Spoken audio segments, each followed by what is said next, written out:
This game had it all, only to be buried and forgotten. But here's the question. How does a game so good end up fading into obscurity? Let's dive in. Singularity wasn't just a game, it was the swan song of Raven Software, a studio that had poured its heart and soul into creating immersive, unforgettable gaming experiences. Yet their efforts were unceremoniously buried by Activision, a company that seemed far more interested in milking franchises than supporting creativity. Let me tell you about what people are saying about Singularity today, over a decade later. Honestly, it hits me right in the feels to see how much love this game gets now. It's heartwarming, but also so frustrating, you know? Players who discover it today can't stop raving about how smooth and fun the gameplay is, how unique and creative the mechanics feel, and how the story completely pulls you in from the very start. I mean, the TMD, the time manipulation device, isn't just some random gadget, it's a straight-up game changer. You can age objects to rust, turn enemies into dust, or fix up broken things like it's nothing, and solving puzzles with it. Let me tell you,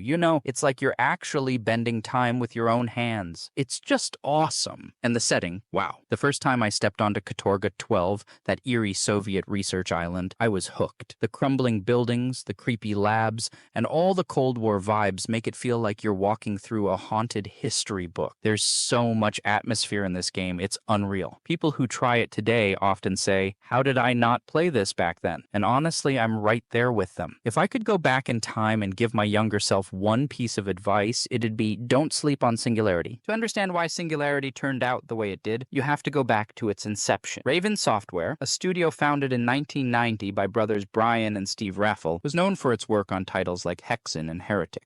By the mid-2000s, they were a respected name in the industry, with a portfolio of games that showcased their ability to blend action, story, and atmosphere. Singularity began development in 2008, helmed by creative director Eric Bisman and lead designer Chris Foster. The team wanted to create a game that combined the best elements of BioShock and Half-Life 2 with a twist of their own. They envisioned the TMD as the centerpiece, a tool that would not only serve as a weapon, but also as a means to tell the story and immerse players in the world of Katorga 12. Development was a labor of love, with the team pushing boundaries despite working under tight deadlines and constant pressure from Activision. Unfortunately, Activision had other priorities. By 2009, the company was shifting its focus almost entirely to franchises like Call of Duty and World of Warcraft. Raven's resources were slashed, and the marketing budget for Singularity was practically non-existent. Despite these challenges, the team delivered a polished game by mid-2010, but their efforts were overshadowed by the corporate machine. What set Singularity apart wasn't just the TMD or its intriguing alternate history plot, it was how everything fit together like the pieces of a perfect puzzle. I remember playing it for the first time and being blown away by how well it balanced exploration, combat, and storytelling. The pacing was just right. You'd go from sneaking through eerie abandoned hallways to intense firefights that kept your heart racing. And those set pieces, oh man, they were jaw-dropping. I'll never forget the first time I saw the massive freighter collapse in front of me, and I just stood there, controller in hand, thinking, this is insane. And the atmosphere? It was next level. Katorga 12 felt alive in the creepiest way possible. The crumbling Soviet architecture, the haunting whispers of something gone terribly wrong, and Gary Spinrad's chilling soundtrack all worked together to pull you into this nightmare world. It wasn't just a place you explored, it was a place you survived. The story hooked me from the start. Time travel, Cold War conspiracies, moral choices. It had all the makings of a sci-fi thriller, and it delivered. And let's talk about the gameplay. Oh, the gameplay! Combining traditional gunplay with the TMD's time-bending mechanics was pure genius. One moment, you're shooting your way through enemies. The next, you're using the TMD to age a staircase back into existence or disintegrate a mutant right in front of your eyes. It felt fresh, exciting, and most importantly, fun. Games like this don't come around often, and honestly, it's one of those rare gems where every element just clicks. Now, let's talk about 2010.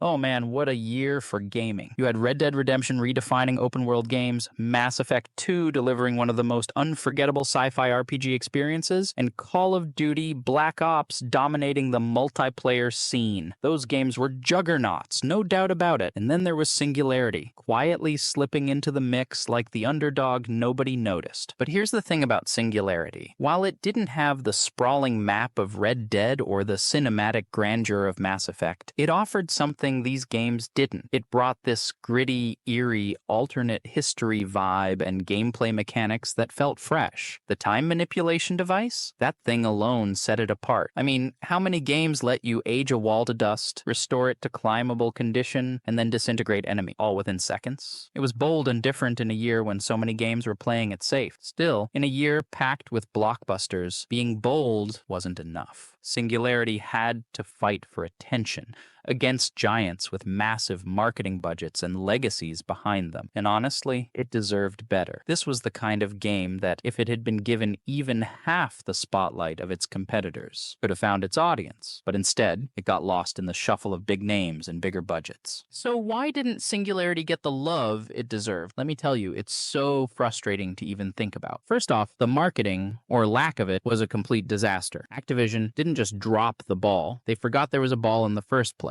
They gave the game absolutely no push, no hype, no nothing. It's like trying to compete in a race when no one even knows you're at the starting line. Imagine shouting about something amazing in the middle of a packed stadium, but no one gave you a microphone. That's exactly what happened to Singularity. And don't even get me started on the reviews. Critics didn't hate it, but they treated it like an afterthought. Oh, it's decent, they said. Decent? Come on. The TMD alone was groundbreaking, and the game's atmosphere and storytelling were leagues above so many others. It's like they didn't take the time to appreciate what made it special. But the saddest part? Most gamers didn't even know Singularity existed. How could they? Without ads, trailers, or even a whisper from Activision, the game just faded into the background of 2010's crowded lineup. By the time people started noticing it years later, it was already too late to save it. This was a game that deserved the spotlight but got shoved into the shadows instead. Activision's lack of interest was the final blow, and it still stings to think about it. You see, Raven Software had poured their heart and soul into Singularity. It wasn't just another game to them. It was a passion project, something they believed in despite the odds. But Activision? They had already made up their minds. They decided Raven's future would be as a support studio for Call of Duty, no matter what. It's like they didn't even care if Singularity succeeded or not. What makes it even worse is what came out years later. There's this old article on Polygon where one of Raven's devs shared just how much ambition they had for Singularity. Originally, the game had all kinds of creative ideas for time manipulation puzzles, things that would have taken the TMD to the next level. But they hit technical roadblocks and, more devastatingly, received strict directives from Activision. After 2 years of development, the project was outright canceled. Canceled, only for it to be resurrected a day later with a brutal 10-month deadline to ship a completed game. Imagine that kind of whiplash. The dev talked about how they agreed with some of the criticisms that Singularity leaned too hard on audio logs and borrowed a bit too much from games like Half-Life 2 and BioShock. But what could they do? With 10 months and limited resources, they just didn't have the time to go beyond the basics. Despite that, the team pulled off what can only be described as a miracle. They built something incredible under impossible conditions. And there's more. The Singularity Let's Play archive features concept art and early trailers that hint at what could have been. The story and gameplay were originally headed in a completely different direction. It's bittersweet looking at those scraps of what might have been, knowing the team's hands were tied by Activision's decisions. The dev who shared these insights has since moved on to a career in consulting, teaching studios how to manage their projects better to avoid the kind of crunch and burnout that plagued Singularity's development. The sales numbers for Singularity weren't great, sure, but how could they be when Activision didn't even try to market the game? Instead of saying, hey, let's give this talented team another shot, they stripped Raven of their autonomy. They forced this incredible studio, a studio with a legacy of creating games that people loved, into a role that suffocated their creativity. Honestly, it's heartbreaking. Raven deserved so much better, and Singularity deserved the chance to shine. It's maddening to know that corporate priorities snuffed out something that could have been truly legendary. Despite everything that happened, Singularity still stands tall as a masterpiece, and let me tell you why. This game is proof of the incredible talent and passion that Raven Software poured into their work. These weren't just developers. They were storytellers, world builders, and creators who knew how to make something unforgettable. Every time I think about about this game, I'm reminded of how innovative it was. The mechanics? Groundbreaking. The story? Gripping from the first moment. And the atmosphere? Oh, it's like stepping into a sci-fi nightmare you don't want to wake up from. Bittersweet, though, because every time I play it or even talk about it, I can't help but wonder what could have been. Imagine if Raven had been given the freedom and resources to keep making games like this. Just think of the worlds they could have created, the stories they could have told. Instead, Singularity became their swan song, a brilliant light extinguished far too soon by a publisher that just didn't care. But you know what? For those of us who've played it, this game isn't forgotten. It's a reminder of what happens when passion meets skill, even in the face of impossible odds. If you've made it this far, let me tell you, you owe it to yourself to try Singularity. Seriously, it's sitting there on Steam for just $6 during the winter sale. $6! That's like skipping a fancy coffee for a chance to dive into one of the most underrated games ever made. Whether you're into gripping, story-driven shooters or just looking for a game that dares to be different, this one's got you covered. Every time I replay it, I'm reminded of why I fell in love with gaming in the first place. It's not just the gameplay, though trust me, it's phenomenal. It's the experience, the atmosphere, the heart that's so clearly stitched into every part of it. And who knows, maybe by giving it a shot, you're helping keep its legacy alive, reminding the gaming world that passion projects like this still matter. It's time to see for yourself what makes Singularity such a hidden treasure. Trust me, this is one experience you won't regret diving into. So, you made it to the end, huh? That's awesome. Thank you. Don't forget to check out our last video. Why is everyone playing old games now? And hey, I want to hear from you. What's your take on Singularity? Have you played it? Drop your thoughts in the comments, and let's keep the conversation going. I'll catch you next time.